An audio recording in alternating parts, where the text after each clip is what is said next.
Good morning and welcome back. In this video, it'll just be a little bit of everything. I filmed a little bit before we went on our test run trip, and I filmed the process of registering the bus because obviously the bus was unregistered. I've also filmed bits and bobs of little finishing touches that we've done both before we went on our test run trip and now that we're back from our test run trip.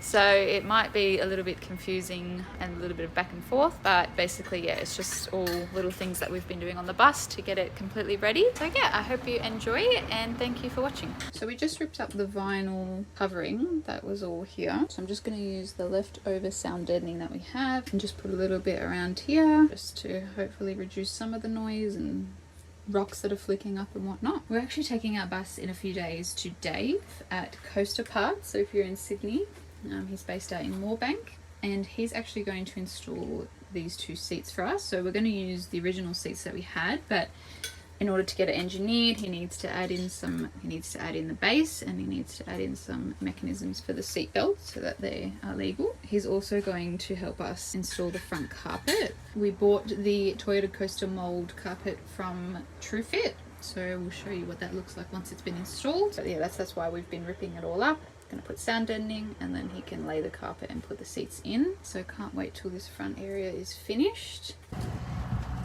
Just the belts.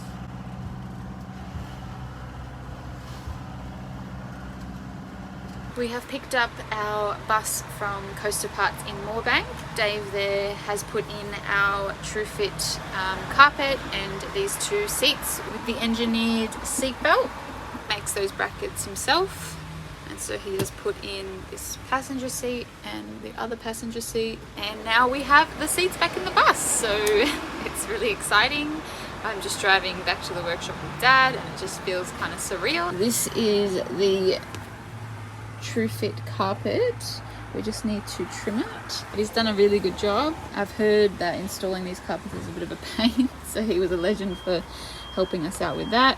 The reason why this looks a bit big is because I actually bought the Trufit molded carpet for pre-2003 models, and our bus is a 2003 model, so the engine cover and that cover is a little bit big, but it's all good. So he's put in these 3-point seat belts, and he engineers and builds his own seat brackets for this front passenger seat, so it is in line with the driver. And we have trimmed this Trufit carpet that's at the front here. We've just trimmed it down. I'll just show you.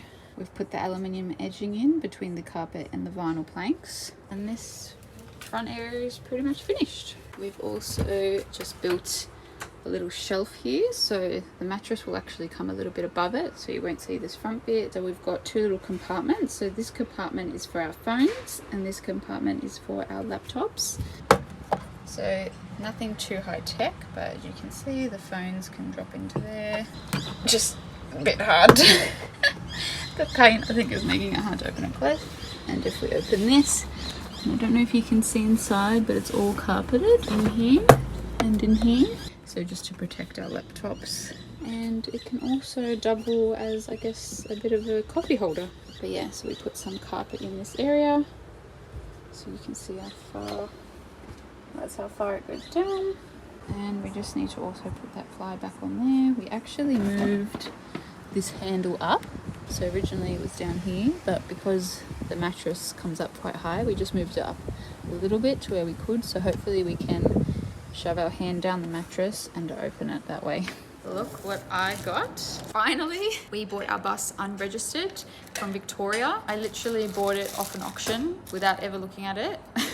Without ever inspecting it in person, but we're very lucky. It is very good mechanically, and it has always been registered as a bus, so you would have to have a light rigid license to be able to drive it. We've obviously converted it to a motorhome. Before we took it to the engineer, we took it to the weighbridge. They're reducing the gross vehicle mass from, I think, 4,990 to 4,495. I think the tar weight came in at 3,700 when we weighed it at the weighbridge, so we were quite lucky. So what we had to do was get it inspected by an engineer. If you're in Sydney, Murray from Mobility Engineering, he did it for us. So he inspected it and he gave us the compliance certificate. We then thought we needed a blue slip, but we didn't. We needed a brown slip.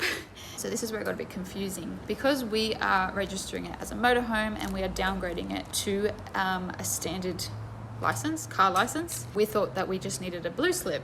before we could register it. And we actually needed a brown slip because it has always been registered as a bus. So we needed a heavy vehicle inspection. After the brown slip inspection, we then got a green slip. So we used Shannon's, who I think is the sister company of CIL. So CIL is who we're insuring the bus with in terms of comprehensive insurance, but Shannon's deals with CTP, green slip. So many different coloured slips. So luckily we had no problems getting it registered, registering it as a motorhome. It's a 3-seater and we downgraded it from a bus to a motorhome. And I think that's it. So yeah, that is the process. I hope that makes sense. I hope that's quite straightforward. And we now have a registered bus that we can drive on a standard car license. What's this? Charlie, are you gonna help me put the...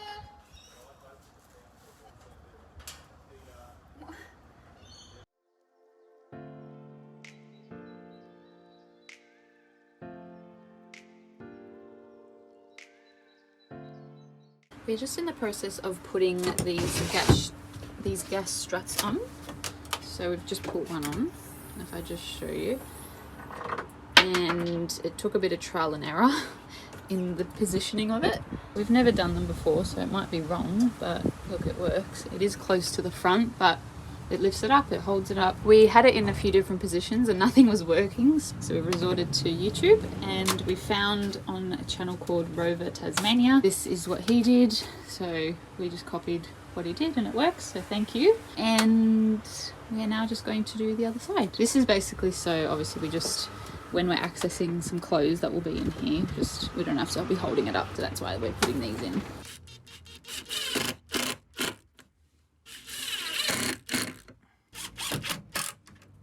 Alright, let's see if that works. So I'm going to... Yay! So hopefully that's enough room to be able to reach what's in here. And then when we're closing it, it's just... We are actually just using, if you remember, we use these tiles in the bathroom. They're just the wet panels from Bunnings. We're just going to use them. We've cut them 3 tiles up and we're going to put them on ply, so either the thinner or the thicker, just some offcut that we have. We're going to stick them onto there and then we're going to use them as a splashback in the kitchen, a splashback for the cooktop when we're cooking. Just to demonstrate, a splashback behind the cooktop, so there'll be one at the back there and one on the wall here as well. So we're just doing that now. I have just cut some carpet for here, so some of that carpet that we bought and that I showed in a previous video, just cut it around some of the hoses. I didn't actually glue this one down because we'll be putting a few storage boxes in here, like for our clothes and whatnot, so it can't really move around that much, so we've just cut it and we're going to leave it like that. So before we carpet this back area, we actually decided last minute to make a subfloor. So we've previously mentioned that we want some sort of slide out mechanism here. So we've built like a big drawer that will go all the way to the end, and it's about 100mm high. We bought these massive slides again from, these ones we got from Bunnings, and they can hold up to 90 kilos each, so 180 kilos. We're just figuring out how to secure them to the floor, and then we'll secure them to this. Then we'll put something on top so that the carpet can go on top. So that's just so we can maximize the storage. We can pull this drawer out and we can have heaps of storage in here. So that is the plan. So a little bit of an update on this back area. So we have just put some L brackets, some long L brackets, basically just pieces of metal that we had in the workshop. They're about 1.5 meters long. We are just in the process of drilling them down. So the purpose of this is to just chuck miscellaneous items in here, especially at the back here, ones we won't have to access that often, like tools and stuff like that, and maybe attachments and hoses and stuff that we will need to access at the front here. So we originally bought some slides from Bunnings, but really they just weren't long enough. So we found these ones online. They're a bit more heavy duty. I think they can hold up to 230 kilos. So we bought these ones, and so we've attached that to this box that we've built. Basically, we're going to have a false floor, so we're going to put like a cover on top of this. Basically that will look like the floor, and we'll put our camping chairs and stuff still on top of that, but this will still be able to slide out while they're on top. I hope that makes sense. Maybe you'll just have to wait and see. But we also kind of want to double this up as a little kitchen. So we'll have to put like a leg where that bucket is holding it up. We'll have to put obviously like legs, and so that we can basically cook outside. But I don't think this whole thing will come out. It won't be like that. Maybe just half or 3/4 will come out. So yeah, I guess just some more outdoor space and freeing up some space in the back and organizing it a bit better. On our test run trip, we found it quite difficult that everything was just everywhere. And if you wanted to access something, it was just, you had to take a lot of things out. So hopefully this just makes our life a bit easier. So that is what we're currently up to. If I just show you some other little additions that we've added, just a little towel hook. So basically when we're in the shower, we just have to open the door a little bit and grab the towel. We didn't really have anything before that. We've added a little bin, just one from IKEA. Before it was just sitting on that front seat there, so at least now there's a place. And we have screwed in some attachments just for a little handheld vacuum. So that's just screwed in at the back there. Got bigger wiper blades. The original ones were a little bit smaller, so they didn't wipe the whole screen when it was raining. So these ones are just a little bit bigger. We just bought them online, even though they don't really look that much bigger, to be honest. Hopefully they cover more.